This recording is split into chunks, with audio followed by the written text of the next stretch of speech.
Tatlong ginto sa puso ni Lito. Si Lito ay isang batang masayahin at palakaibigan. Nakatira siya sa isang maliit na baryo kung saan kilala siya ng lahat sa kanyang magalang na pag-uugali.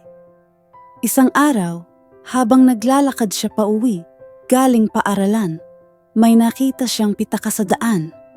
Bukas ito at puno ng pera. Hinawakan ni Lito ang pitaka at nagsimulang mag-isip. Pwede niya itong itago. Pero alam niyang mali yun. Kaya agad siyang pumunta sa barangay upang isauli ito. Sa barangay, may isang matandang lalaki na umiiyak. Siya pala ang may-ari ng pitaka. Tuwang-tuwa ito nang ibalik ni Lito ang kanyang pera. "Maraming salamat, iho," sabi ng matanda. "Hindi lang ikaw matapat, kundi mabait at magalang rin." Binigyan siya ng matanda ng cake at tinapay bilang pasasalamat.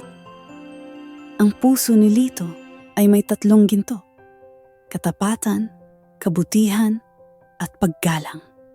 Kaya mahal siya ng lahat sa kanilang lugar. Maging tapat, maging mabait, at laging gumalang.